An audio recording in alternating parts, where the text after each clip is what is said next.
మధ్యగతం, median గురించి ఒకసారి గుర్తుకు చేసుకుందాం. మధ్యగతం అంటే ఏమిటి? ఏదైనా ఒక దత్తాంశంను ఆరోహణ క్రమం లేదా అవరోహణ క్రమంలో అమర్చినప్పుడు మధ్యలో ఉండే విలువ. అంటే దత్తాంశంలో సగం విలువలు దానికంటే ఎక్కువగాను, మిగిలిన సగం విలువలు మధ్యగతం కంటే తక్కువగాను ఉంటాయి. ఇక్కడ ఒక ఉదాహరణలో వ్యక్తుల ఎత్తులను పరిశీలిస్తే ఇవి పెరిగే క్రమంలో ఉన్నాయి. మధ్యలో ఉన్న వ్యక్తి పొడవు మధ్యగతం అవుతుంది. ఏదైనా ఒక ముడి దత్తాంశం తీసుకుందాం. ఈ సంఖ్యలను ఆరోహణ క్రమంలో అమర్చుదాం. అంటే 1, 3, 5, 7, 9. ఇక్కడ ఉన్న రాసుల సంఖ్య 5 అంటే బేసి సంఖ్య కాబట్టి వీటి మధ్యలో ఉన్న విలువ 5 అనేది మధ్యగతం అవుతుంది.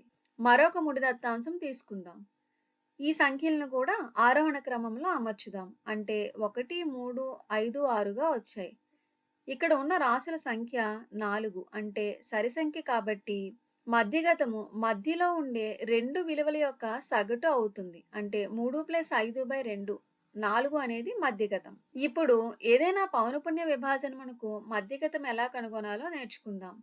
దీనినే ఇంగ్లీష్‌లో median of A frequency distribution అంటారు. ఒక ఉదాహరణ చూద్దాం. ఇక్కడ దత్తాంశంలో బ్యాట్స్‌మెన్‌లు సాధించిన పరుగులు మరియు ఆ బ్యాట్స్‌మెన్‌ల సంఖ్య అంటే పౌనపున్యము ఇవ్వబడింది. మనం కనుగొనవలసింది మధ్యగతము. మొదటి సోపానంలో దత్తాంశమును ఆరోహణ క్రమంలో అమర్చుదాం. అంటే పరుగులు మరియు వాటి పౌనపున్యాలను చిన్న నుండి పెద్ద సంఖ్యలో అమర్చగా ఇలా వచ్చాయి. 5,500 మరియు దాని పౌనపున్యం 4, 6,500 మరియు దాని పౌనపున్యం 18, మిగిలిన విలువలు కూడా వరుసగా ఇలా ఉన్నాయి. రెండవ దశలో సంచిత పౌనపున్యం కమ్యులేటివ్ ఫ్రీక్వెన్సీ CFను కనుగొనాలి. మొదటి వరుసలో పౌనపున్యం 4. దీనికి ముందు ఎటువంటి పౌనపున్యం లేదు కాబట్టి సంచిత పౌనపున్యం కూడా 4 అవుతుంది. తర్వాత వరుసలో 18కి సంచిత పౌనపున్యం అంటే ముందున్న పౌనపున్యాన్ని కూడా కలపాలి. కాబట్టి 4+18 22 అనేది సంచిత పౌనపున్యంగా వచ్చింది. తర్వాత వరుసలో సంచిత పౌనపున్యం 4+18+30 లేదా 22+30 52. ఇదే విధంగా మిగిలిన సంచిత పౌనపున్యాలను కూడా మనం రాయవచ్చు. ఇక్కడ చివరిగా వచ్చే సంచిత పౌనపున్యం విలువే మొత్తం పౌనపున్యాల విలువ n అవుతుంది. అది n=100. తరువాత దశలో n బేసి సంఖ్య లేదా సరి సంఖ్య అని చూడాలి.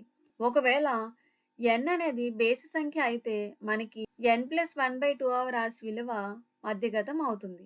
అదే n అనేది సరి సంఖ్య అయితే n/2వ రాశి మరియు n/2 ప్లస్ 1వ రాశుల సరాసరి మధ్యగతం అవుతుంది. ఇక్కడ మనకి n అనేది 100 అంటే సరి సంఖ్య. కాబట్టి మధ్యగతం కోసం మనం ఎంచుకోవాల్సిన రాశులు n/2వ రాశి మరియు n/2 ప్లస్ 1వ రాశి. ఇక్కడ n/2 అంటే 100/2 అంటే 50. కాబట్టి మనకి కావలసిన రాశులు 50వ రాశి మరియు 51వ రాశి. వాటిల సరాసరి కాబట్టి 2. తర్వాత దశలో 50వ మరియు 51వ పరిశీలనలను గుర్తిద్దాం. పరిశీలన సంఖ్య పట్టికలో నేరుగా కనిపించదు. కాబట్టి మనం ఇలా చేయవచ్చు. ముందుగా n/2 విలువ తీసుకోవాలి. తరువాత సంచిత పౌనపున్యాలలో n/2 కంటే ఎక్కువగా ఉండే మొదటి విలువను గుర్తించి దాని తరగతిని మధ్యగత తరగతిగా తీసుకోవాలి. ఇక్కడ 50 కన్నా ఎక్కువగా ఉన్న మొదటి CF విలువ 52. అది ఉన్న తరగతి 7000. కాబట్టి 50వ రాశి లేదా పరిశీలన 7000 మరియు 51వ రాశి లేదా పరిశీలన 7000 అవుతుంది. వాటి సరాసరి కాబట్టి 2 చేస్తే మనకి మధ్యగతం అనేది 7000 వస్తుంది. ఇప్పుడు n బేస్ సంఖ్య అయితే మరొక ఉదాహరణ తీసుకొని మధ్యగతంను కనుగొందాం. ఇక్కడ ఉదాహరణలో కొందరు వ్యక్తుల ఎత్తులు మరియు ఆ ఎత్తులు ఉన్న విద్యార్థుల సంఖ్య ఇచ్చారు. దీనికి కూడా ముందుగా సంచిత పౌనపున్యాలను లెక్కిద్దాం. CF మొదటి వరుసలో 3, తర్వాత వరుసలో 3+1 అంటే 4, అలాగే మిగిలిన విలువలు 6, 10, 11 మరియు 13గా వచ్చాయి. ఇక్కడ మొత్తం విద్యార్థుల సంఖ్య n అనేది 13గా ఉంది. ఇక్కడ n 13 అనేది బేసి సంఖ్య కాబట్టి మధ్యగతము n+1/2వ రాశి విలువ అవుతుంది. అంటే 13+1/2వ రాశి విలువ. 13+1 అంటే 14/2 అంటే 7. 7వ రాశి విలువ అవుతుంది.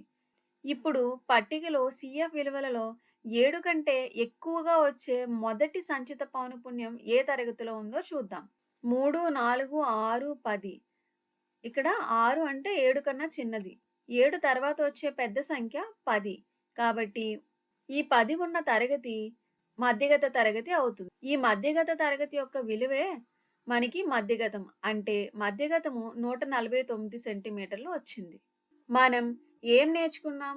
ఏదైనా పౌనఃపున్య విభాజనమునకు మధ్యగతం కనుగొనాలి అంటే దత్తాంశాన్ని ముందుగా ఆరోహణ లేదా అవరోహణ క్రమంలో అమర్చాలి.